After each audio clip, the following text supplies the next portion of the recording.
Well, hello everyone, and welcome back to Adrian's Digital Basement. I've been working on 68K based systems quite a bit lately with the Agva CompuGraphic. I'm not changing anything because we're going to be working on an Amiga 3000 in today's video. I've worked on a lot of Amigas on this channel, but I've actually never worked on an Amiga 3000 because it's not a machine I've ever actually had. The two machines that I didn't have until recently were the Amiga 3000 and the Amiga 1200. Well, I recently did an Amiga 1200 video where I got that thing all fixed up in a new case. And this Amiga 3000 was donated by the same person, James. Thank you very much, James, for that if you're watching. This machine, though, is not in working condition, and I'm pretty sure this is going to be a multi-part series. I'm making this intro before actually testing anything here, so I don't know for sure. But one of the common afflictions of the Amiga 3000 is, of course, the leaking NiCad battery, the Varda, so to speak. And yes, this one has had the same problem. So in this series, what I want to try to do is get this thing fully assembled.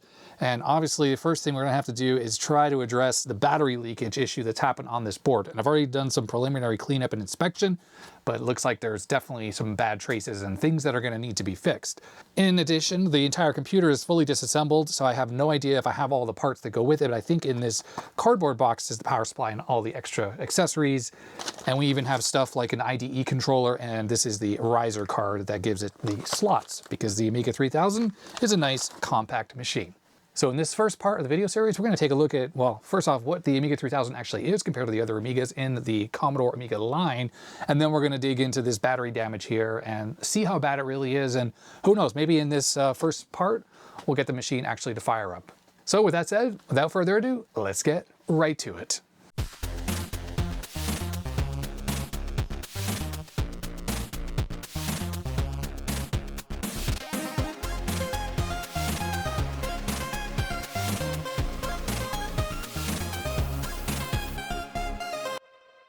So let's start this video off by just doing a quick inventory of all the parts that I have. The main thing that I have, of course, is the motherboard that has the battery damage on it. And then this, as I mentioned in the intro, is the riser card. So this has the Zorro 3 slots. Yes, Zorro 3 as opposed to Zorro 2. So I think they're 32 bits. 2 ISA slots that don't actually do anything, or they're not wired up to anything except for power, and that would be for plugging in a bridge board. So once the bridge board is in, you have one additional ISA slot that you could plug in a network card or a VGA card, something like that. And then this is the Amiga video slot, which would be good for something like a video toaster or Genlock or any other internal accessory. Oh, I think RGB to HDMI might also work in that slot. James included this card, which is a Buddha Flash, a dual IDE card, and it's got a disk-on module, 128 megabytes attached to it. These are relatively rare as far as I'm aware. I don't know if there's an open source version of one of these, but you can get these from individual computers. And even though I have several other Amigas that have Zorro slots, I've never actually had one of these cards. So that's pretty cool. The Amiga 3000 case itself is in decent shape. I'm pretty sure this is the 25 megahertz variant, and obviously we have a single disk drive variant, so it's got the blanking plate over the second floppy drive. When James donated all the various computers and parts that he gave me, there were things spread about into many totes and lots of cardboard boxes, so I went through everything and I tried to assemble everything that I was pretty sure was Amiga 3000 and put it in one spot with this machine. That way it would just help when it was time to reassemble it. So Amiga 3000s have built-in SCSI, so there's a few different SCSI cables in here. Don't know which one is actually for this machine, but we can see that we have definitely, this is the original Amiga 3000 power supply. There's a quantum hard drive that says Amiga OS on it, but it is IDE. So I don't know if this was used in conjunction with that individual computer's IDE card, or if this is from a different Amiga, like a 4000, for instance, which has onboard IDE. And then there's an Amiga floppy drive, and it does say dead, but it's missing its front faceplate and it has the wide button. So this is definitely the drive that came from this computer, which is good. I think the mechanism is the same as the one on the 2000. So if this is in fact dead, I should be able to steal a disk drive from one of my other machines and just transfer the eject button over. It has a mounting bracket on the bottom, which hopefully is the correct mounting bracket for the Amiga 3000. And inside the computer itself, there's stuff in here that I don't know for sure if this goes with the computer, like this big shield. Is this from this machine, or this might be actually from something like an Amiga 1000, just by the look of it. But looking inside the top cover, I'm very glad to see that the bar is here for the front power switch. You can see where that second floppy drive goes. And then we have additional mounting stuff. So obviously This is where the floppy drive mounts to. Well, it'll be on this side, and it looks like actually there's a second mounting bracket, so that might be for the hard drive. And then we have the brackets that are for the card slots, so I'm glad that that's not lost. We have one of the things that holds the long cards, and it looks like there's another one just sitting in the computer, plus there are 2 in the case. So I think this thing normally has 4 total, and it looks like I have all 4, which is great. And we have a printout of all the jumper settings for the Amiga 3000. Very handy, because there's a good amount of them. A2000 ROM compatibility jumpers. I don't think I actually knew that. ROM timing, clock source, and a bunch of jumpers that have to do with the speed of your ROMs, it looks like, and RAM speeds as well. This thing does have a special controller, the RAM-Z controller, which I think accelerates quite a bit about the Amiga 3000. I spent a moment to take all the loose parts that were in the cardboard box and put them in the case, and everything seems to be good. Both mounting brackets fit, everything sort of seems to fit. The biggest problem is I'm missing a lot of the fasteners, and Amiga didn't use standard PC style screws. They're actually larger. So I'm gonna have to go look through my fasteners and see if I have enough to put this thing back together. I had 2 that were just loose inside the case, so at least this bracket is now mounted in here. But anyways, that will be for future Adrian to figure out. At least right now with the top cover on, power switch works and the floppy eject button is sticking through the front of the case. So that's good. Now, in case you're not super familiar with the Amiga 3000, this was the 4th machine that Commodore released. Came out in June of 1990, and the base configuration was $3,379. It only lasted 2 years, and I think it was only marginally popular. I don't know if we have exact sale numbers on all the different models, but I have to imagine that the Amiga 500 was by far Commodore's most popular machine, probably followed up by the 2000, which happens to be the exact Amiga that I had back in the 90s. I don't think it's a hot take to say that the Amiga 3000 is the best looking Amiga that Commodore ever made. It actually has some pretty nice style that went into it, and it was a relatively compact desktop computer for 1990 when it came out. The May 1990 edition of Byte magazine has a review of the Amiga 3000, which was about to come out. It came out the next month, and it talks a lot about some of the big improvements it has over the 2000 and the 500, the predecessors to this machine. The biggest being native 32-bit architecture, and that meant it was sporting a Motorola 68030 processor running at up to 25 megahertz. And that did mean it was $4,000, which compared to, say, the price of an Amiga 500, that's substantially more expensive, but it was still significantly less than competing Macintosh machines, although it wasn't really a good comparison because Macintoshes had the ability to go up to 24-bit color, while the Amiga you could get external video cards, and they would plug into the new 32-bit Zorro 3 slots, but you still have to plug your monitor into the native video if you want to run any kind of games and stuff, since none of those will use the external video card. Now, I actually didn't know this about Zorro 3. I knew that it was backwards compatible with Zorro 2. That's the 16-bit slots that are on the Amiga 2000. But it says that Zorro 3 achieves 32-bit compatibility without changing the number of pins by multiplexing the address and data lines, which might actually slow down the transfer rate for Zorro 3 over what it could be if it had a different connector. Let's take a look at the actual 3000 motherboard I'm going to be working on in this video, and we'll talk about some of the other new features that Commodore added. They added the Amber chip, and this is a built-in frame doubler. So in conjunction with this memory, it takes the Amiga's 15 kilohertz video and it doubles every line, and that gives you VGA 31 kilohertz output. Commodore actually sold a flicker fixer card that went into the Amiga 2000 that was basically this exact same chip and the RAM and this other logic, and just plugged into the video slot. And I had that exact card on my Amiga 2000. I actually always used it. And the nice thing about this solution is it's 100% compatible with all Amiga native software. So you can use your VGA monitor with every Amiga game that runs in PAL or NTSC, and it just works.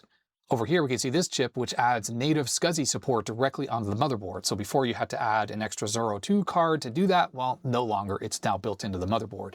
We also have double the Kickstart ROM space here with 2 16-bit ROMs, so native 32-bit, which actually I think speeds up the access to the ROM. This is the 25 megahertz variant of this computer, and there's a sticker here that says 25N4.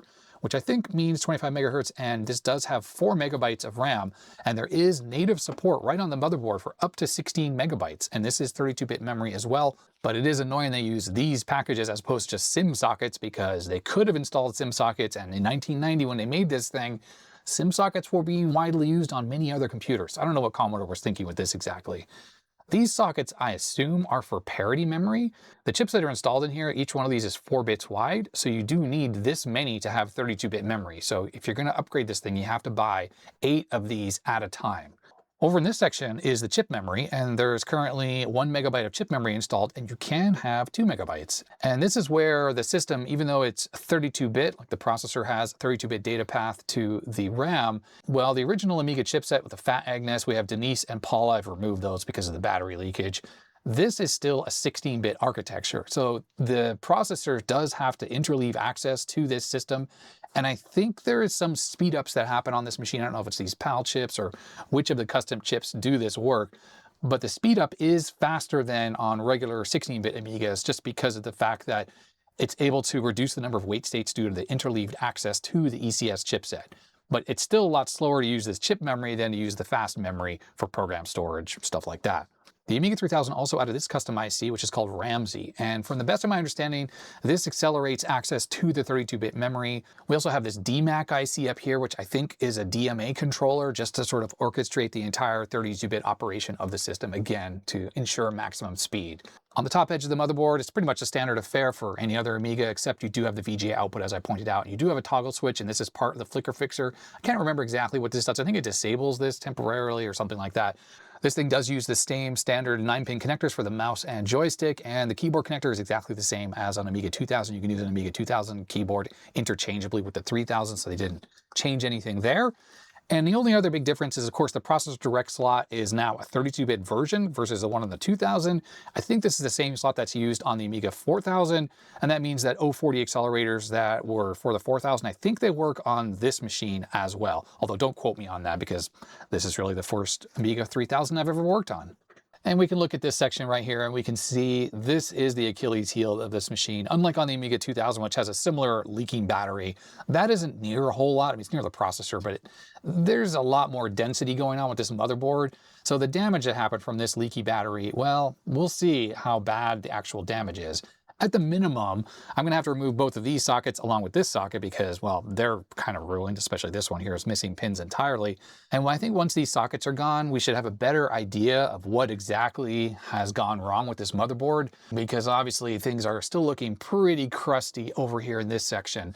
Luckily, it hasn't made its way up to here with the Amber chip, because of course that's a rare IC. I mean, most of this stuff here is kind of jelly bean logic, and I think I have some more of these memory chips, although maybe not. I can't remember if these are dual ported NEC RAM chips or not. I think they might be. Now, the funny thing is when I first looked at this motherboard, the damage didn't even look that bad. And I did soak this in vinegar. Well, first I cleaned the motherboard, then I soaked it in vinegar, and it still just had a ton of the corrosion on it. So I actually tried to get a little bit more aggressive with this, and I put some naval jelly on here, which is just a phosphoric acid that really eats away the base of the NiCad batteries that leaked. But we can see right here, there's obviously missing traces on this board. If they're only in this one area, that's not going to be so bad. And once we remove this bad socket, well, we can kind of take a look at what's going on. And I think we do have decent schematics for this board, so we should be able to try to figure out exactly what's going on. But other than just cleaning up the corrosion previously, I haven't done any other work on this to try to see exactly where the breaks are and what the problems are going to be. If we move up to this section of the board, oh yeah, it looks like we have some broken traces up here too. It's very hard to tell when things have this kind of corrosion on top of it on the solder resist. So these might not actually be broken. I think potentially the more severe damage is further down at that bad socket. This is just a good reminder though, anytime you have a machine with NiCad batteries, you really have to make sure you open it up and you try to ensure that the battery is removed. And even if you don't have time to work on it, like I didn't have time to work on this thing when I first got this machine, but I wanted to at least just deal with the corrosion as quickly as possible because it's just going to keep eating away if you don't try to clean this off. And just neutralizing it with vinegar and then really washing it in the area very well with soap and water, that should at least stop it from getting worse. And one thing I can tell you is if I put vinegar on this now, there won't be any more of a reaction. So I think most of the base, the strong base from the leaking battery, I think it's been removed. Most of what you're seeing with this green crusty is just the actual solder resist that's flaking off at this point. Although maybe that's not the case right here, but I'm not too concerned about this because this is just part of the ground flood fill. This is not actually any kind of trace or anything like that. And it goes without saying, there is no shortcut for this type of work. It really is just scraping and visual inspections of the whole affected area. A little IPA really helps you kind of cut through the crust and just see below it if you're just trying to scrape around and see where the actual damage is on the board. This chip has really crusty legs, and whenever you see chips like this, This one as well, not looking super great. These actually appear to be RAM chips, probably 250 kilobit by 4. Anyways, you might have to replace these because the corrosion often can break the hermetic seal on these ICs because the legs go inside the body. And if it creeps through, then it will actually break the seal, and then that basically kills the chip. It's not something that's guaranteed to happen. It makes me happy that, none of these ICs are impossible to find. Although, like I said, these dual-ported RAM chips, these might be difficult, although these look really in good shape, don't they? I don't really see any issues. Now, I think pretty much everything we're looking at right here all has to do with the flicker fixer. I'm pretty sure even this stuff here in the 555 timer. So I think if this stuff is damaged, we should still have a working machine. But with these 3 chips, this is the main Amiga chipset, right? Paula, Denise, and Agnes. So obviously we have bad traces around this area. Well, then that is potentially going to cause us more trouble. I wouldn't be surprised if this chip, which I do still have, I think this might be the actual clock chip itself. The markings are completely worn off of that, but that's probably the clock because it goes with 32 kilohertz oscillator that's right here. So if this doesn't work, the machine should still work as well. But it's really, yeah, the traces that go to these custom chips, that is the biggest concern. Okay, I think at this point, next step is I need to remove these sockets and do some more inspection and start looking around for bad traces and bodging over them. And then we need to power up the machine and see what happens. Okay, this kind of work's kind of tedious, so I got myself some adult beverage here, Bourbon Barrel Peach Hard Cider by the Teton Cider Works up in Yakima, Washington, so local to me, and I have it in this insulated cup. Yeah, there's a couple ice cubes in there, don't hate me, but I like it to stay nice and cold. Anyhow, the Hacko's all warmed up with a new filter, and it's time to remove those sockets. I might remove this capacitor as well, just so I can clean there a little bit better, and yeah, this will be time-lapse. By the way, the corrosion did make its way onto the backside of the board as well, so some of these traces are slightly eaten away through the vias there. When you're working on removing sockets that are all corroded like they are on this machine, it's not very easy. Yeah, the solder doesn't like to take heat, so a lot of flux and just careful, methodical work is really the only way you can go about it. Adding hot air while you're just trying to clean up the pins and get them to loosen also can be very helpful, which is what I'm doing here. The battery leakage already makes the traces on the top side and the bottom side pretty weak, so you have to be very careful not to rip them because you can cause more damage than is already there by doing this process. The socket for the clock chip is in terrible shape. It's obviously right next to the battery and it really is corroded. The Paula chip was further away from the battery leakage, so only a handful of pins that were closest to the battery actually were corroded, so the rest came off relatively easily. Now it's just a matter of wiggling the sockets, and well, they actually came off the board relatively easily, which I was really happy about. No rip traces, and yeah, it wasn't too difficult. The clock chip, on the other hand, was a little bit harder to get out, so I had to use hot air on the top, which kind of melts the socket a little bit, but that's fine. I'm obviously replacing it, so I don't really care. But yeah, all 3 of those came out without too much issue. So now it's just a matter of exposing the traces to see where I have breaks. So I'm using the little green polishing bit, I don't know what these are called, on the little battery Dremel, and I'm just going at the whole board. A little IPA just makes it a little bit easier to see, and I will just cover up these traces once I'm done with some nail polish. But yeah, I need to expose them just to make sure that we don't have hidden breaks. The engraving tool helps get into really tight spots.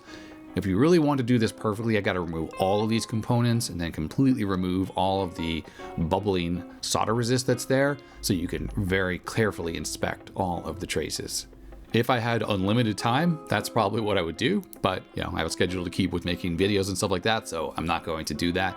I'm just going to remove as much as I can just to look for any bad traces, and then if there are problems when the board is powered up, then I can try to investigate further.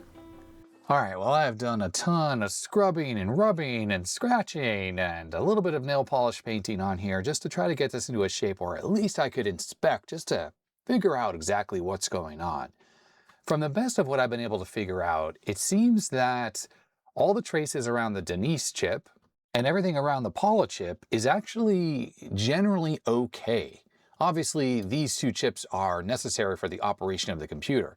This is the real-time clock chip, and I'm pretty sure it is not needed for operation of the Amiga.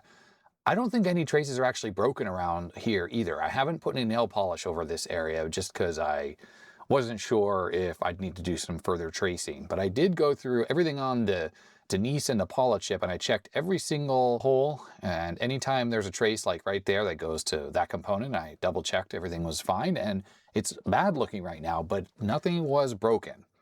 So that shiny part there is a little bit of nail polish that I applied. So yeah, even these traces that run along here over to this area, they're looking good.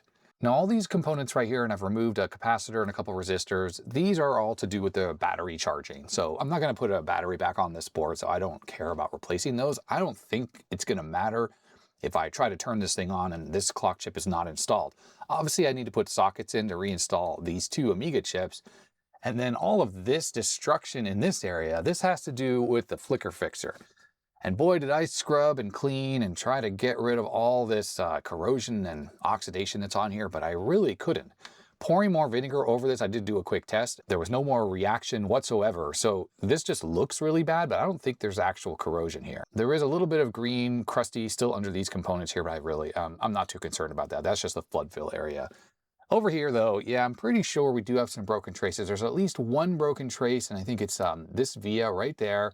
And this trace is broken because if I go over here, I think it connects to this leg of this RAM chip, and there's no connection through. So I'd have to fix that. I actually couldn't find any other broken traces on here, but I'll have to do some more probing around. And I think the thing I want to do next is reinstall sockets for these two chips. And I might actually go with pin strips as opposed to sockets. That just make it easier for me to probe around underneath here if there are any issues with broken traces in the future, versus a socket which has all the scaffolding and stuff that covers up a lot of this stuff. Although, I don't know if it really matters or not. I don't have any 48-pin sockets. I was actually planning on using 2 of these put together, but I'm thinking now maybe pin strips is actually the best way to go. And I will not install a clock chip because I first want to just see if this machine even powers up. And I fully expect the flicker fixer, the amber chip here to not work. I bet you some of these ICs are probably damaged just from the severe amount of corrosion that went into them. But pretty sure this entire section, even these 2 here, this is all to do with the flicker fixer. So it shouldn't necessarily matter because the video output that happens on the Amiga will happen both through this RGB connector, through this circuitry, but also through this connector, which incidentally is loose. That's kind of interesting. This is the 23-pin RGB connector that should be taking the video output directly from the chipset and going right out of there. I think through these 2 chips, if I recall, and this video hybrid. So this is what I was talking about with the pin strips. So I just cut these down and install them into the socket. Yeah, I think that's what I'm going to do. I'm not going to use sockets. I'm going to use the pin strips. So the pin strips are just loosely fit into the board. What I'm going to do is I'm just going to stick an EEPROM to each one of them, and that's just going to hold them in place from an alignment perspective. That way, when I remove these EEPROMs and go to plug the original 48-pin chips into the board, well, they'll be able to align with these correctly. Normally the scaffolding that's there handles that alignment. A little bit of blue tack to hold them in place while I flip the board over and get those connected up. All right, the pin strips are all soldered in. Let's get these EEPROMs out. And you have to make sure you're careful if you're soldering in pin strips like this or sockets and you have a chip in there that has any kind of solder left over on the legs. What can happen is it can heat up the little holes and then that chip can get soldered into there. So both of these had never been installed in a board that wasn't with sockets, so there was no residual solder left on their pins. And there we go. Like I said, we have a lot more access to trying to correct or fix any traces now through these pin strips if we need to do that. Now, I have a feeling that some of the battery leakage probably went into this socket as well for Fat Agnes. So I really need to take that out, and we need to take a look at those pins on this PLCC socket because the machine's really not going to run properly without Fat Agnes working as well. So we're going to pop this out. I'm going to use this little tool to help me get this PLCC chip out of here. I do have a replacement socket if I have to. Let's see. Oh, that came out really easily. Or did it not? Can't really tell what just happened there. Wasn't really paying attention. Let's see if I can get this out of here. Oh yeah, that's out. Cool. I do have a replacement socket if I need to replace it, but you know what? This chip looks perfect. Oh, awesome. Okay, well, I don't think that leakage really made its way into there because that looks great. I'm still going to put some deoxit on there just to make sure there's a little bit of, contact enhancement, shall we say. Just a little here. This machine needs all the help it can get. It's hard to see, but there is a dot on the chip right there, and you can see on the silkscreen marking for the socket, see how it kind of has an indentation right there? That's just to indicate pin 1 on the PLCC socket. This chip here, the notch is hard to see. So let me see if I can grab a marker here and try to enhance that a little bit. You know what? I'm not going to, because I'm just going to draw a dot right here for now. Just to make it obvious where pin 1 is. Maybe I'll put a little bit on the pin strip itself as well. Once I am confident all these traces are in good shape and I paint over it with nail polish, then I will draw a better line on there. Or mark it somehow, maybe with a P-Touch label or something like that, just to say that that's the notch and there's pin 1. So really the whole idea of what I'm doing here is I just want to power this board up. I just want to see if it shows any kind of signs of life or it's totally not going to work at all. If I have to, I'll make a set of diagnostic ROMs as well to put in this board just to kind of help us. But a good start will just be power this up with the chips installed and then just see if we can get anything out of it, any signs of life. This is the clock chip, pretty sure, like an Oki something or other clock chip. But yeah, there are no markings left on it. Oh, there's something on there. I'll have to look up exactly which part this is though, because I'm not 100% sure it's the same clock chip that's on, say, the Amiga 500. But I think I have some spares if it is. Now, these chips, on the other hand, I think it's just a normal ECS chipset. I may try a different set, because I think these are exactly the same as they would be on any other Amiga. And it's amazing how the markings are just gone from them. All right, so 8364, I found this. This is the Paula chip, and it does match what was on this. There it is, 8364R7. So even though this is an older one. Now what's interesting about the Agnes is this is an 8372 with a 1990 date code. But according to Wikipedia, it's 8375 should be the Agnes, and that doesn't make sense, because that's obviously a higher number than this one. Anyways, Denise should be 8373. This right here, I think, is the enhanced Denise, and it was in my little bag of Amiga 2000 chips. So I'm pretty sure that that's what this is blank chip. Should be this one. In my bag of parts, I also had an 8372A. This is a B part. And this has a 91 date code, and that has a 90 date code. But I think these should be good enough for getting this system working. So let me get those installed into the board. Okay, both those chips are in. That one's in. We don't need to worry about amber right now. Just give the rest of these a good push. None of the corrosion got over to this area of the board, so shouldn't have any issues there. Make sure this RAM is in place. Oh, they were a little funky. So yeah, just wobbling them in their sockets. ROM chips. Yeah, okay. So even though this board is theoretically ready to try to power up, I haven't tested this power supply yet. So I want to do that first. And I'm going to be using the load tester. Now I've shown this a few times on the channels, both channels lately. All I need to do is plug one of the Molex connectors into this connector, and then I can test with 5 on the 12-volt rails. And I can put some load on them just to make sure that this power supply is outputting the correct voltages before I plug it in to this motherboard directly. These Amiga power supplies are quite reliable. I've never really had any issues with them, but I don't know, it's just worth trying it out, make sure that we can run it without any kind of issues. According to this, it has several different outputs. So outputs has 5-volt user, 0.75 amps, 5-volt video, 0.75 amps, regular 5 volts, that's 17 amps, and then we have a 12-volt output at 3 amps. I guess we have some additional rails that can be found on this multi-pin connector. Obviously the blue wires are ground, because that just sort of matches what's on the Molex here. And then looking at the Molex connector here, yellow obviously is 5 volts, nice non-standard color coding, Commodore things. Orange, it goes into the yellow. Besides those colors we already know about, there's red, kind of a grayish color, green, purple, and white, which are obviously some of those additional rails. There's probably a -5 and a -12, but then we have those 2 other 5-volt rails that I talked about, the user and the video. Maybe those are cleaner outputs with a regulator that generates them, like a 7805, just to run the video circuitry. That's probably what's going on.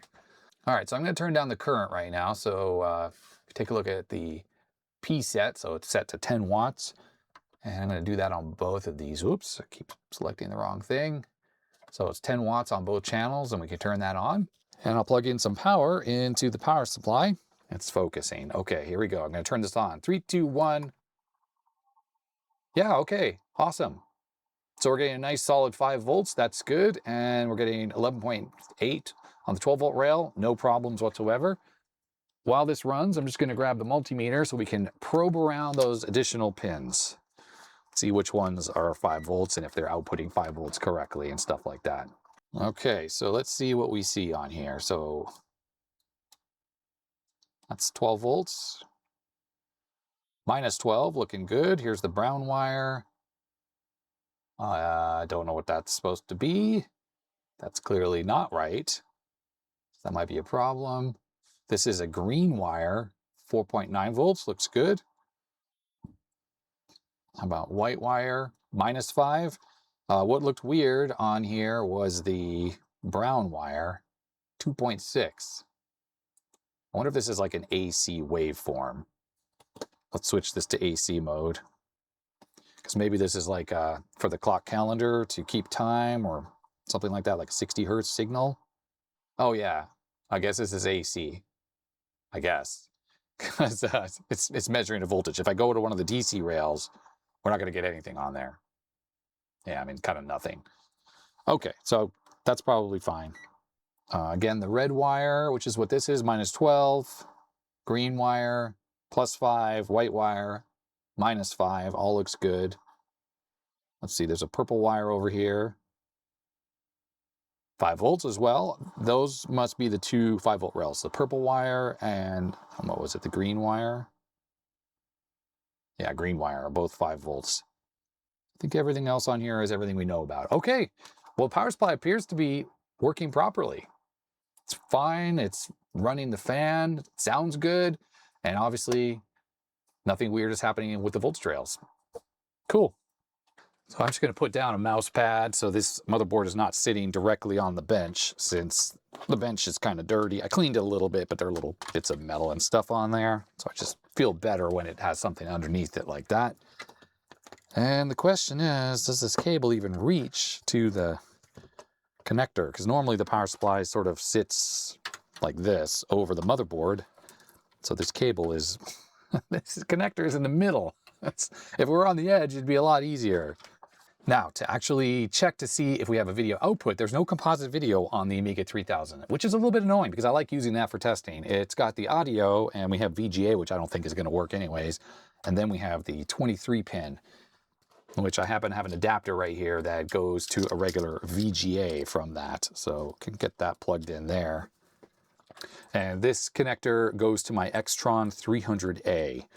That can capture Amiga video. It doesn't do a perfect job, like the scaling is going to be weird, but it should generally work. All right, so are we looking at the correct thing? Yes, we are. Question is, what's going to happen when I try to turn this on?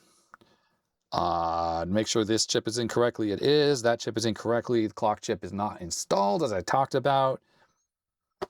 I don't know. I guess here we go. 3, 2, 1. Hey, we got a gray screen. That's better than I thought, to be honest. Wow. The fact that it's half, don't worry about that. That's just a scaling issue on the Extron. Is this Amiga just working? I have to go to picture control and I think turn up the active image here just to try to stretch it a little bit. A gray screen is normal for the Amiga. It's typically sitting here looking for the floppy drive, and after a while, I don't know what Kickstart version's on here, so these two ROMs right here. After a while, what it will do is it will give you the image to say, like, insert a floppy disk. I mean, this is working better than I thought. If there's a problem on the Amiga, like say with the chip memory or whatnot, it will give you like a green screen or a red screen. It kind of varies depending on which version of Kickstart you're running.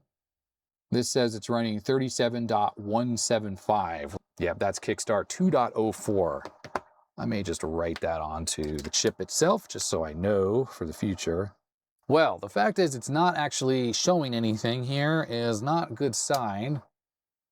I guess I could plug into the VGA connector and we could see if we see anything at all. Hey, we have a gray screen as well. If I flip the switch, I mean, there's a broken trace. I know there's a broken trace over here. So the fact that we're getting some video on there is amazing. Now if we power this on and off, it should start black and then go dark gray and then light gray, I think is the normal way. Dark gray, light gray. Yeah. So what happens with the later kickstarts, like the 3.0, is you get a total black screen, you get nothing really until you get the insert disk image or insert disk thing. Well, are we getting signs of life? I think we are here. This is a lot better than I thought, considering how bad the damage is over here.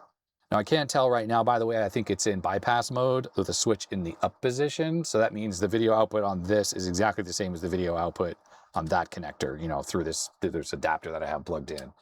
And when I flip this, it's not looking super great there, is it? Yeah, I think that's a problem. That's in the down position. Up position, I think it's in bypass. All right, well, let's feel around. Feel-o-vision here. That's, oh, yellow. Got a yellow screen and the computer rebooted. All right, so that's something. Gonna have to go look up what that means. Let's power cycle this again. So it happened when I touched this PAL. I assume it's a PAL, has a Commodore sticker over it. Let's push down on these chips. I was just trying to feel if anything was really hot. Yeah, the PAL chips are warm. I might need to go check all the jumpers just to make sure those are all good. But we'll just give these a push here. Okay, here we go. Let's see if that changed anything. At least we're getting something. We know there's some signs of life. It's executing some kind of code with that yellow screen. All right, upon power cycle, it's just been sitting here at the gray screen with nothing happening for quite a while. I looked up what the color codes are, and this page here says that, well, it says that these colors are kind of universal. So yellow, the CPU encountered an error before the system's error trapping code was in place. So that would give you like the guru meditation. So early phase error. Not sure about the color codes though. I don't fully trust it. I know some of these colors have changed. Like green is a chip RAM error, but I think it's actually red in later versions or something like that. But why did that happen when I touched a chip? Gosh, these are really hot, these chips right here. Pretty sure these are PALs. Yeah, those are steaming hot. Yeah, like as soon as I touch over there, we get the yellow screen and the computer reboots. So that's interesting. I think I might need to take these chips out and put some deoxid in their sockets. These are kind of junky single wipe sockets, it looks like, as well. That chip has no corrosion or any oxidation on the pins at all. This one here looks fine as well, except for the fact it's a single wipe socket. But over in this area, no, that chip looks perfect too, even though we're very close to the battery leakage. No corrosion or anything on these. I don't know if these PALs have been dumped, like if there's replacements, if you do have one that has gone bad. All right, with those chips swapped out, see if there's any change. I think I'm gonna have to go to an Amiga diagnostic ROM because this ROM here, the built-in Kickstart, it's just not telling us anything about what might be actually going wrong here. I suppose one thing I can do is we could try to take out one of these RAM chips and see if it changes anything. So let's get one of these out of here. Just gonna wobble that out by hand.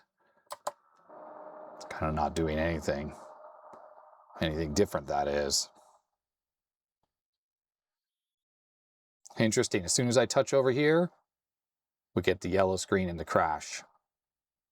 How interesting is that? It's so coincidental, isn't it? So I'm gonna power cycle the computer again.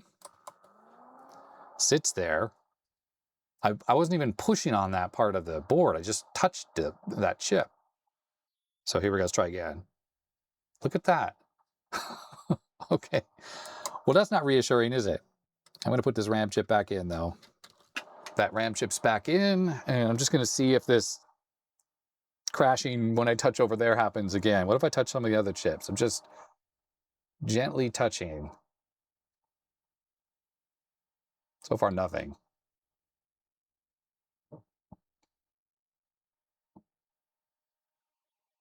So here we go. Okay, didn't happen there. Oh. So something's clearly the matter over there. That's not right. Power cycled again. How about over here? Oh, look at that. Same freaking thing. Well, What if I just push on this section of the board? Oh, it crashes right away. Okay, so there's got to be a bad connection of some kind. And this is the chip memory, which obviously is what the system is using right now. I don't think it's even touching the fast memory yet. So if I just push on the board over here, yeah, it crashes. Okay, so there's clearly a bad connection, and it's happening from bending the board. And just happens that when I push on that chip, it's causing it to show up. But I think if I just sort of push down on this section of the board, which bends it down when it's running, it's probably going to happen. So there's some kind of a trace that's just barely touching. So it's fine there. How about over here? Yeah. Okay. Well, that's going to be fun to find. So fun, these types of problems. Okay, how about over here? Yeah, same thing. And how about over here? I'm just going to keep moving around over closer to this stuff. Pushing over here doesn't seem to do it. Oh, staying corrected. Yep, happened there too. Okay, I lift it up on the board and it immediately happens. Okay, so watch, it's off right now, and I'm raising the board off the bench a little bit, so it's just bending it. We turn it on the computer. And yeah, so dark gray, light gray, immediate crash and reboot. Yep, but I let go. Dark gray, light gray, then nothing.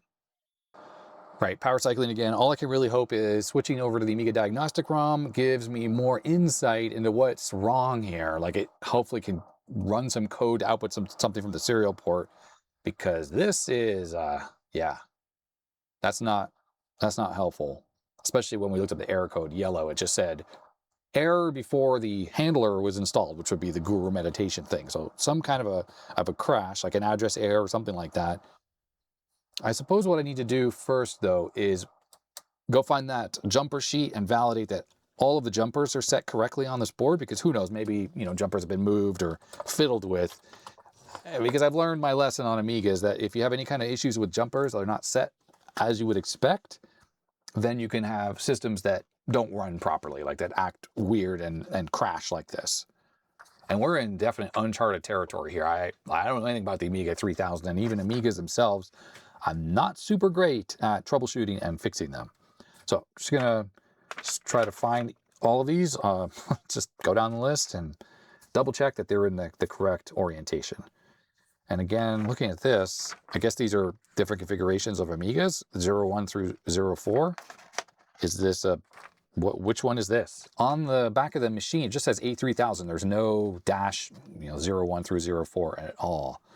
All right, well, I spent some time going through all the jumpers. I figured out that this is probably the -03 configuration, just based on the jumpers I could find. It doesn't seem like all of the jumpers listed on here are actually on this board, so it's possible like the tower version has more, or maybe some of the other older motherboard revisions.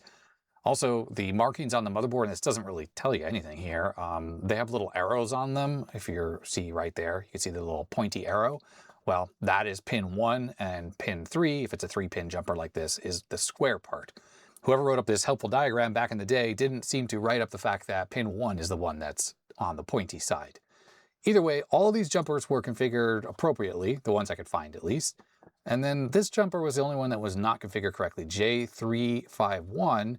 There should be 2.3, or I guess if you want to enable your second floppy drive, you add the jumper to 1.2. Well, that jumper was just not installed. It was actually there, but it was just hanging off. So I don't think that necessarily makes a difference for the system working or not.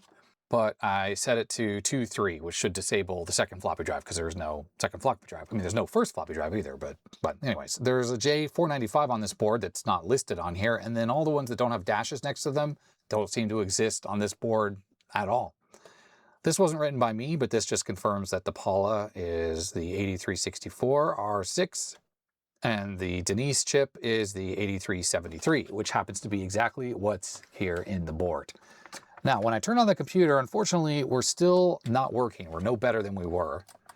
I also do have a keyboard plugged in, as you can see. Amigas don't need a working keyboard for them to boot. I mean, it's possible, to be honest, that the fact that it's not booting is because maybe the clock chip is not there. Maybe the Kickstart ROM for the Amiga 3000 looks for that because it's not optional like it is on the Amiga 500. One thing I can say for sure, though, is Control Amiga. Amiga does reboot the computer, so I just pushed that key combo, and there we go, it's done a reset. I can't remember if that's the ROM code that's doing that reset, or actually it might be the keyboard itself has a reset line that's just wired into the whole board. So inside the keyboard is a microcontroller, and pushing that sequence, I think, just resets the whole computer. So it's like a physical reset button that, I mean, there's no physical reset button on this Amiga, but I guess the keyboard sequence is doing that. Otherwise, this thing just sits here exactly the same as before. Now, one thing that is changed is, look, when I push on the board, no more yellow. Well, guess what that was? Here's the Denise chip. And the problem is, as I was just sort of looking around in this area, is this pin right here, it was not in the socket properly. It was kind of folded over and it was touching the socket. And I think what was happening is it was working, but if I pushed on the board over here, it would sort of lose contact with that pin, and that would cause that particular yellow screen. So I just straightened it out, put the chip back in the socket, including that pin. And now, well, I haven't seen it do anything weird like that yellow screen. Yeah, I can push on the board over here in this section, and we don't have any kind of issues with it rebooting. So pretty sure that's what that problem was, which is good, because I was worried it was a bad or flaky trace.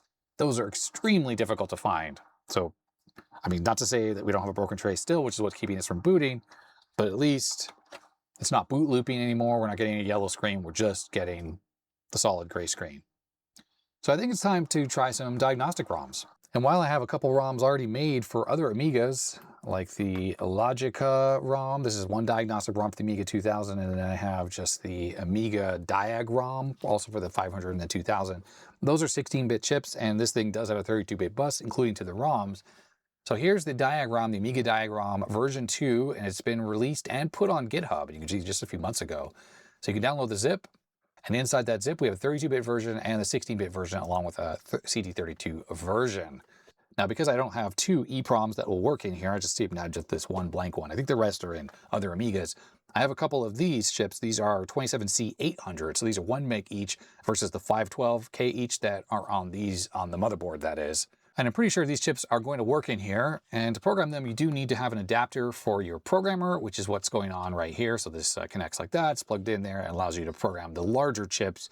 Looks like you can do 800s, 160s, and 322s, which what are those, like 4 megabyte EEPROMs? I've never actually seen any of those before. But I went ahead and I programmed both of these up with that Amiga diagram, the 32-bit version. We have low and we have high.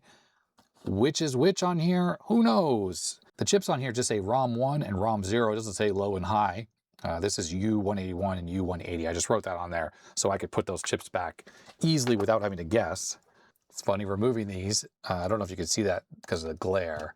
But this says ROM 1, but the chip that was in that socket, which is U181, says ROM 0 on it. And ROM 0, this one, says ROM 1. How confusing is that? I don't think we'd even get to where we were with the gray screen if these were in the wrong way around. These were definitely in the right way around. And just to demonstrate that, if I turn on the computer right now with no ROMs in it, you get nothing.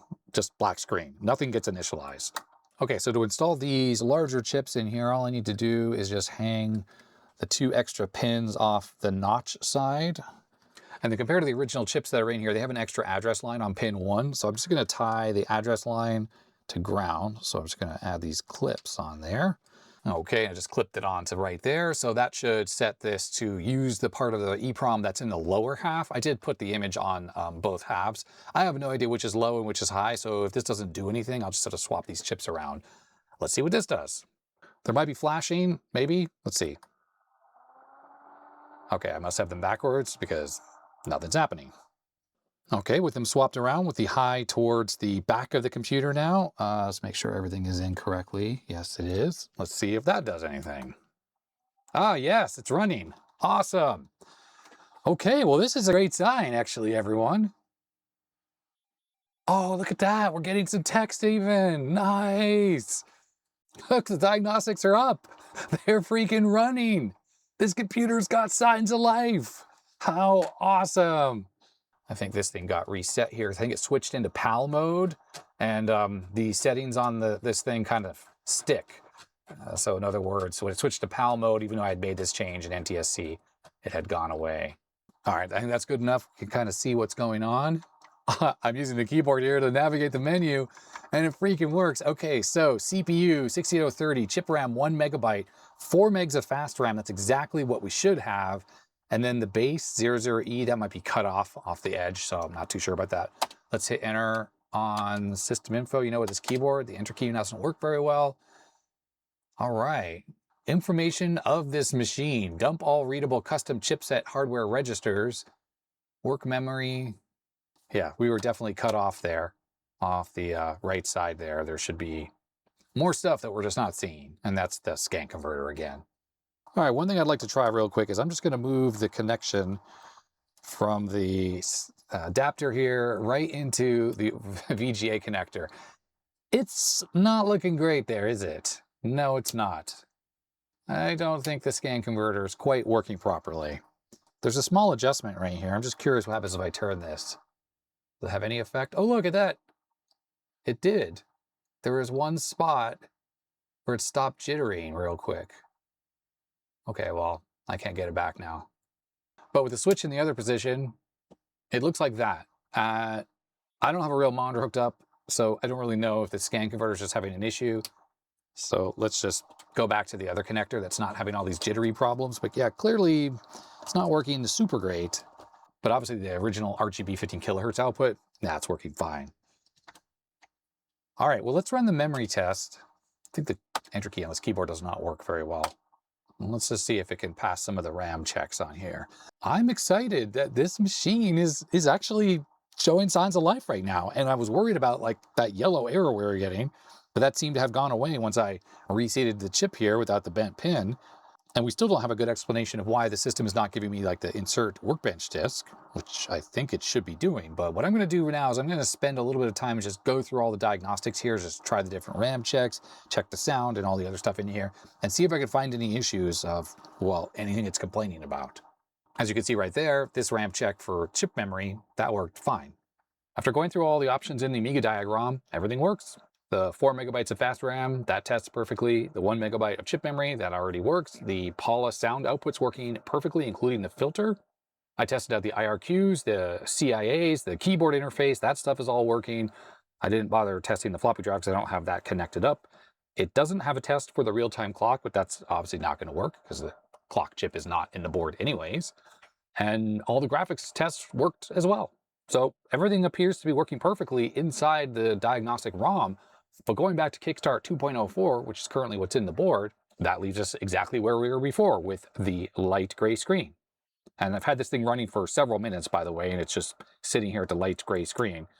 So powering the machine off, powering it back on, the phases of diagnostic is dark gray, light gray, and that should go to a white screen. And then, well, I think it should go to a white screen. Again, the information I've been finding is really inconclusive because they changed what happens during the diagnostic phases depending on which Kickstart ROM you have. With 1.3, which this machine cannot run, without a doubt, it goes to the white screen and then it has the insert workbench disk thing that pops up. With 2.04, which is what's on here, I'm not 100% sure what should happen after this, but clearly this machine is very stuck. Now earlier I went over this jumper configuration thing which had been included with this machine. And I did a little bit of searching and I actually found this inside the original service manual for the Amiga, and this one actually has a diagram of the motherboard. Well, I think the reason why I couldn't find all the jumpers, because I think the information on this sheet and this are essentially identical. The reason why I couldn't find it is obviously this motherboard, Rev A, is not the motherboard that I have here in front of me. This seems to have dip memory for the RAM, while obviously on this board we have that zip RAM. And then it looks like as well the CPU and the FPU that are on this earlier revision are larger pin grid array chips, while the CPU on here is just a surface mount one and this is a PLCC for the math coprocessor. So that is slightly different for those two chips. Not sure what other changes there are on this board versus the later revision. What it says right here, it says Rev 9/01. So yeah, it's not the B2. This just says Rev A, Rev 9. Okay, I don't really know the difference. But as far as I can tell, not all the jumpers that were on this original Rev are on this later board.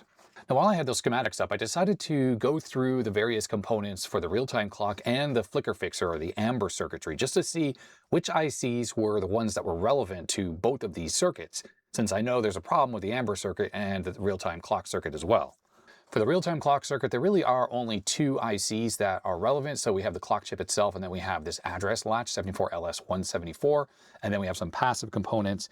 And on the board right here, this would be where the clock chip goes, the battery, we have some passives, and then we have the LS174. So if that chip is damaged, I don't think that's going to affect the operation of this computer at all. Everything from here over, this has to do with other parts of the circuitry, but I don't think we have any issues in this area. We don't really have any corrosion on this IC, and everything else over here seems totally fine. Really, the battery leakage seems to be contained to this area and this part of the flicker fixer. Now with the flicker fixer, the various components that are relevant is this hybrid, the amber chip itself, these 4 chips, which are the line buffers. They're dual ported. This has to do with some kind of NTSC frame buffer thing. Then we have these 3 field buffer chips. That's these 3 right here. They are Oki field memory chips. So again, they're not just normal DRAM chips. I'm going to put little dots on all the relevant chips. This just helps me understand like which areas of the board I really need to pay attention to, because if we have things that have potentially bad traces that aren't part of the flicker fixer, then I really need to focus on those. So we have 480, which is this IC right here. We have 477, a 74HC14, that is that IC. The NE564, that one right there. And 74 ALS 163, which is this chip right here.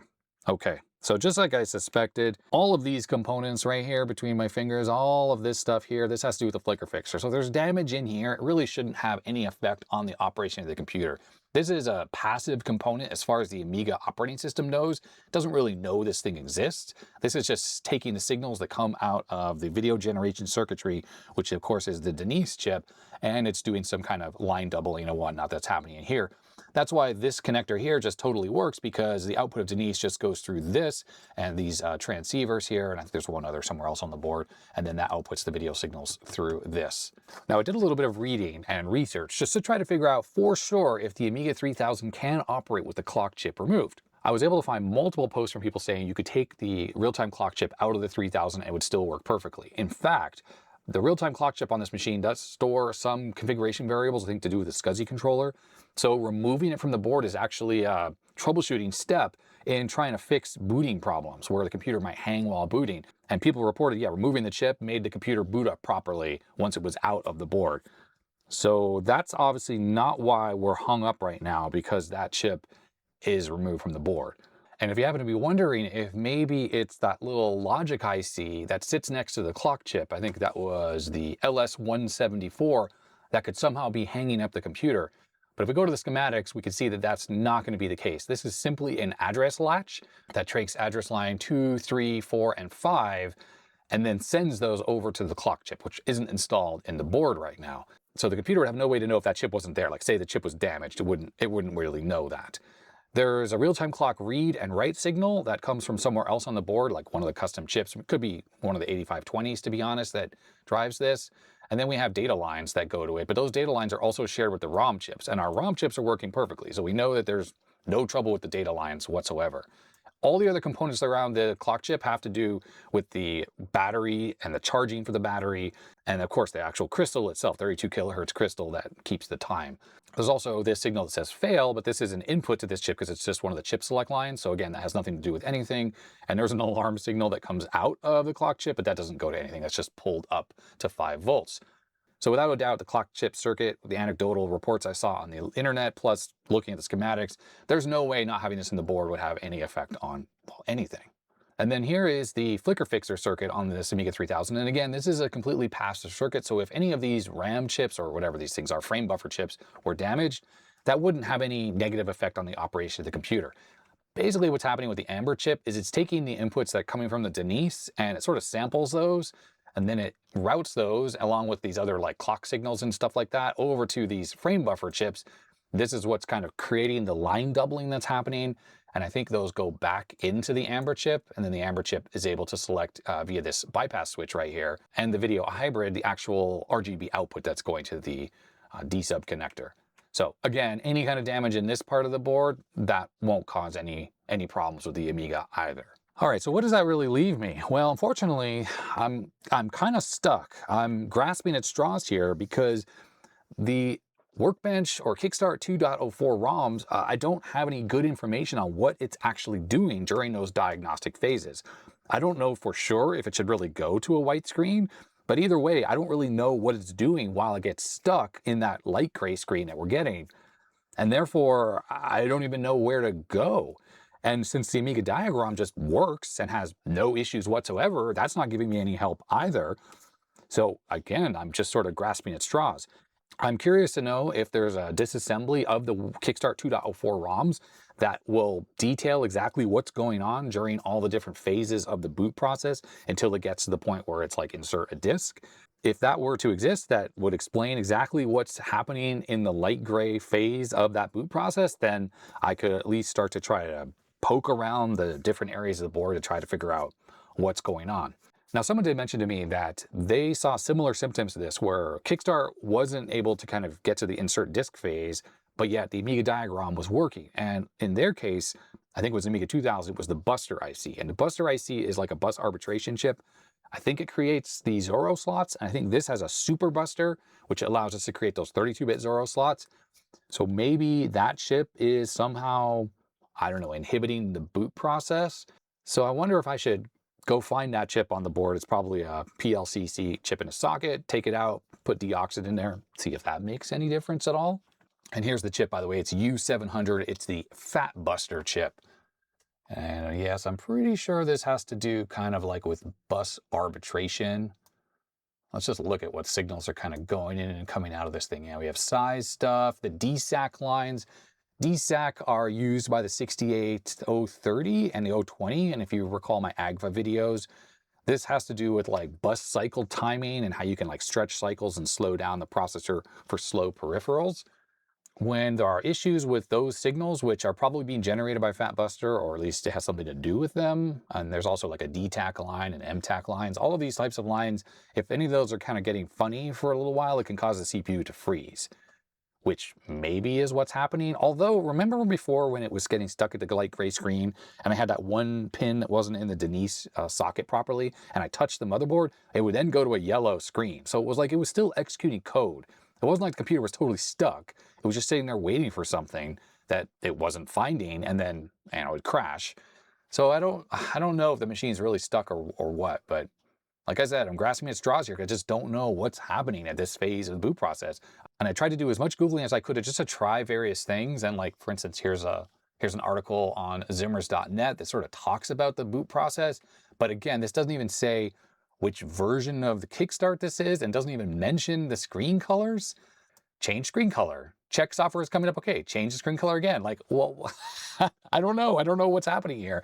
These steps that are listed here is just not enough information for me to try to figure out exactly what's happening. So light gray says software is coming in and seems okay. I guess that's step 12 here. So that's light gray. Well, software is coming in from where exactly? I'm not sure.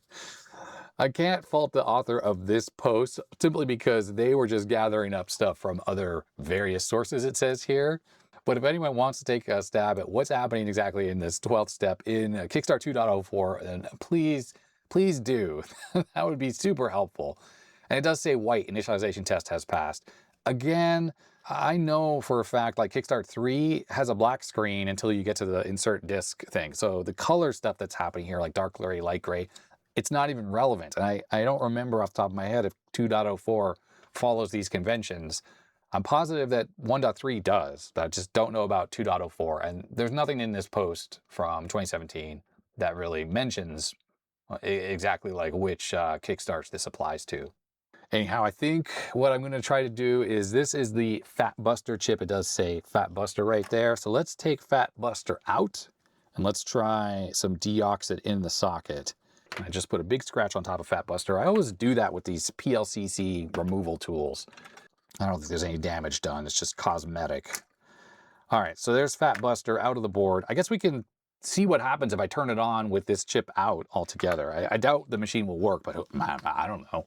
All right, here we go. Well, wow, it's still... Oh, wow, okay, so it's still kind of booting, but then we're getting the yellow screen and then the computer reboots itself. So let's turn that off, and we'll put some deoxit here on these contacts. And the pins, the PLCC pins on here, they all seem fine. Okay, so let's get this back in here. Fat Buster. There we go.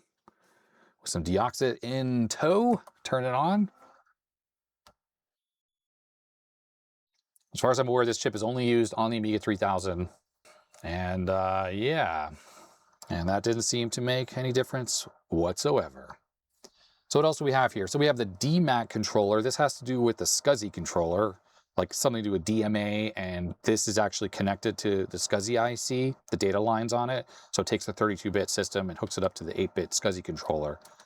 I don't think this is necessarily required for the operation of the system. I suppose I could just take that chip out and see what happens exactly. This chip over here is Ramsey, and we have Gary. You know what? Let's just take them all out and just try to deoxit the socket on all of them. First, let's start with DMAC. Let's see if this thing can even run without DMAC installed. My hunch is that it probably should be okay. So let's put that over here for a sec. Let's see what happens without DMAC. My assumption is the computer works fine. Okay, it does. What I don't really know for sure is the Kickstart ROM that's on this computer different than the 2.04 Kickstart that runs on the Amiga 500 and on the 2000? Or is it really just the same code base for all of them? It's just that the Kickstart here, goes to initialize the SCSI controller, the DMAC and the SCSI chip, and also, initialize the Fat Buster and stuff like that. Like it's able to detect, hey, I'm on an Amiga 3000 and we have some extra code to run. Not totally sure. I mean, these chips theoretically could be bad, I suppose. I mean, that's another possibility, isn't it? There's a lot of possibilities here. I just wish that it gave me some more feedback as to what the problem is. Either way, with DMAC removed, we don't have any obvious change here. How about Gary? Just took that out. I don't think the computer will work without Gary in there. So I'll put Gary off to the side for a sec. Let's just turn it on. Yep, we're getting no activity without Gary. So I'm going to put some deoxit in this socket, and then we'll put Gary back in. Okay, Gary's back in. Power the machine back on. Okay, no, that made no difference. We're still in exactly the same situation we're in from before. Just for kicks, let's pull out this crystal oscillator here. I think this was in a socket. It's 28 point whatever megahertz. My assumption is the computer does nothing without it. Yes, it does absolutely nothing without it. Okay, and the final chip to take out is Ramsey. Okay, there's Ramsey. Let's try Ramsey removed from the board. It might work because Ramsey probably handles fast RAM and this still has chip memory.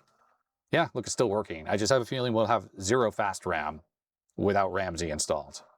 Like if I put back in the Amiga diag ROMs, that is.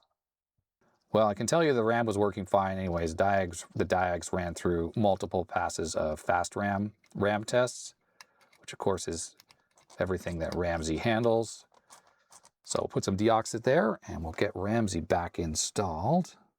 And here's something on the schematics that isn't super great. So for instance, this is Fat Buster and we have a PAL chip that seems related to it. And this PAL chip is U701, and U701 on this board has a chip labeled 390-528-02. A part of me wonders, is it possible some of the PAL chips got swapped around? Like I just don't know the condition of this machine before I got to it. So let's see if I can look in the official Commodore documentation here. Maybe it actually lists out the PALs. Okay, so U701 right here, 390-528-01. 390-528-02. Okay, so I guess this is like a later revision that's on this board. Well, let me go through and double check these PALs, or 4 of them, just to make sure that they're in the right spots. All right, so 714, this has got 390-329 on my board. It's a -03, so I guess slightly later revision. And U203 has 390-527. This is a 527-02 that's in here. And then 202 has a 390-526-02. Okay, so that kind of tells me that the PALs, the 4 PALs, are in the right spots. They haven't been swapped around. Now I just put the DMAC chip back in for SCSI, turning the machine on. I think we're left with exactly the same situation. A machine that just gets stuck for some reason. Well, I went through my ICs and parts and I was looking for Amiga ROMs and I found all of these ROMs, which I think are all, or maybe mostly 32-bit ROMs that should work on this machine. A lot of them, I think, older. Like this says ROM 0 V5. And there's ROM 1 V5s. I don't know, but it's worth trying, right? These ones here, I think, say version 3.0 as well. And there's a ROM 0 and a ROM 1. So I'm going to start swapping, and let's see if any of these work better in this machine than these two. Sorry, I had this RCA cable kind of draped over it the whole time. That was for the audio testing in the Amiga diagnostic ROM. And just to reiterate, ROM 0 is this one that's in the ROM 1 socket. And here comparing these two chips, so 390-625-03, 390-629-02, ROM 0-5, and this just says ROM 0, but this has the actual kickstart written on it. So I'm assuming this one's older. I mean, the date's older. So this must have been one of the original Amiga 3000 ROMs, which might have been 1.4, which I think was like a short-lived ROM that didn't last very long.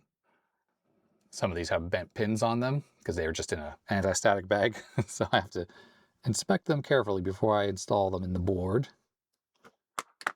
I'm going to install them in the same reverse orientation as the other one. So ROM 0 is going to go into the ROM 1 socket. But if we don't get any life out of the board with these in here, I'll swap them around. Okay, so yeah, pin 1 is in there correctly. Here we go. Okay, well, we're getting the gray screen. Oh! So it went from gray to white? Well, that's different. You gotta be kidding me! Oh, this is the ROM that needs to have a kickstart disk, because these came out when the Amiga 3000 was released and Kickstart 2.04 wasn't ready yet. Interesting. Well, let me grab a mouse. So that's our first sign of life with an actual Commodore ROM. How fascinating. Okay, well, mouse works. And you can load Kickstart 2.x or 1.3 off of a floppy disk. There's no floppy drive, of course. Please insert the Super Kickstart disk into DF0. Interesting, very interesting. Well, I don't have a disk drive hooked up, and especially not to DF0. So let's reboot the computer again. My assumption is the diagnostics that these ROMs do are minimal compared to the normal 2.04, which is probably why it goes from dark gray right to white and then gives us that boot menu. And I think what it's doing is it's going to be looking for a Kickstart disk, but there's no drive hooked up. I did put the DMAC back in, right? So SCSI is theoretically there, but it's grayed out because, of course, yeah, it's not working. Looking through the pile of ROM chips I found, I have actually 6 sets of these, whatever this bootloader version of the ROM is. 5 here, plus the ones that are in there, along with 2 additional ROM 1s. I might have more of these. I didn't really do a thorough looking through all the chips I had. Then I have these 2 chips. I think I have a ROM 1 of Kickstart 2.04. I couldn't find the second chip that goes with this, but I could at least try these original chips that were in the motherboard, but swap this one out. This is probably Kickstart 2.05 from an Amiga 500 or Amiga 1000. And then I do have these 2 ROMs, 3.0, and that's a 32-bit set. So why don't we try these next in here? Wouldn't it be funny if the whole time this was like a ROM problem, like with these Kickstart ROMs that were in the board, and there was nothing actually wrong with the computer? And I sort of spent all this time chasing my tail, trying to figure things out when, yeah, well, I've had weirder things happen before. Okay, so these are going to be installed the same way, where the ROM 0 chip is in the ROM 1 socket. And here we go, let's turn this on. Yeah, pin 1 is correctly installed. Now, I don't think we're getting video, so maybe these don't work in this machine. Oh, yellow screen. Okay.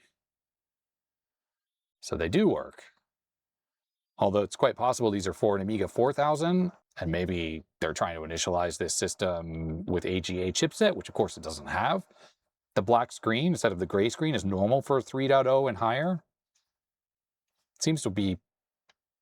Why does it seem like when I touch it, we get the yellow screen? Okay, I've turned the power off, turn it back on. Is that just coincidental? I think that's just... No, maybe it's not coincidental. Maybe I have a bent pin again, just like I did with Denise last time. Let's pop these out and take a look. I did check the pins first, make sure they were straight before I stuck them in. That one is fine. And we wouldn't even get the yellow screen at all if they were in the wrong way, like if I had them in the wrong sockets. Absolutely, you wouldn't get code execution if they were installed incorrectly. No, all the pins are in there properly. So we'll just try that one more time. And I won't touch over there, and we'll see if we get the yellow screen pop up. Yeah, nothing's happening. So it's like when I go and touch over there, that's when we get the yellow screen. Is it over here? Let's push over here where we're getting the yellow before. Okay, that's not causing the yellow. But I push over here, and we get the yellow screen. What's going on? Why is it doing that? So it does nothing. It just sits here doing nothing, and then yellow screen. It's just ridiculous. This is so ridiculous. Let's just push over on like a different area of the board over here. Yeah, okay. All right, so I just sort of pushed on all the chips, and now it's just doing this continual looping. Whether this is a good sign or a bad sign, I don't know. Okay, now I'm going to go back to Kickstart 2.04, but I'm going to use one of the chips I found in my stash along with the original 2.04 in the other socket. So just in case, you know, this one's bad somehow, I don't know. Okay, looks good. Ah, now we're back to yellow. So the computer has degraded. Not good, everyone. Not good. And I don't know where this failure is coming from.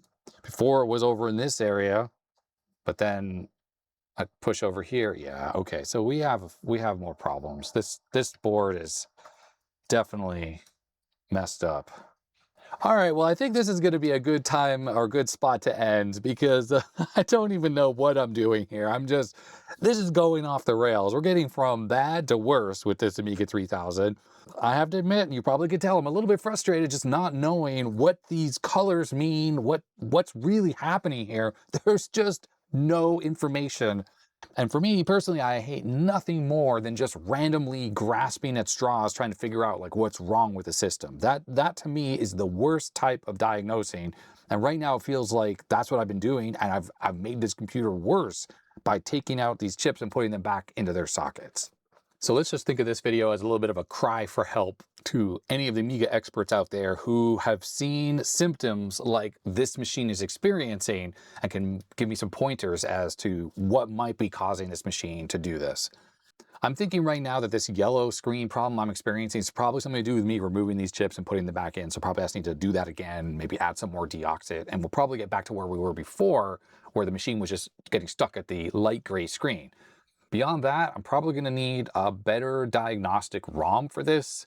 Maybe I need to try to port the AGFA-mon from the AGFA CompuGraphic over to the Amiga, because that'll allow me to at least, you know, explore memory and load S records into it. I really wish the diagnostic ROM, the Amiga Diag ROM that we have here, had those abilities, but it's an interactive ROM that doesn't really give you any ability to load programs into it or manually poke around memory. Or I think it has some manual memory tests, but sometimes really just the interactiveness of accessing RAM and writing to registers and stuff is very helpful, and I don't think it really has that on offer.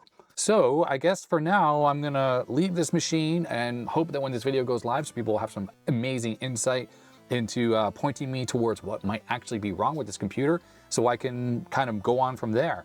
Once I get the computer working and booting into the OS, then what I'd like to do is then try to address the flicker fixer and get that working again. The real-time clock is like the lowest thing on the priority list. I don't care if that works or doesn't work. I guess I would like to get it working again, but this computer's so close to working. It just, obviously, something's getting hung up on the boot process with the original Kickstart ROMs, and I just don't know what it is. So there we go. If you like this, thumbs up. If you didn't, you know what to do. Subscribe if you haven't already. Huge thanks to my supporters. I'm scoring up the side of the screen, and you know, all the usual YouTube junk. And I guess that's going to be that. So stay healthy, stay safe, and I'll see you next time. Bye.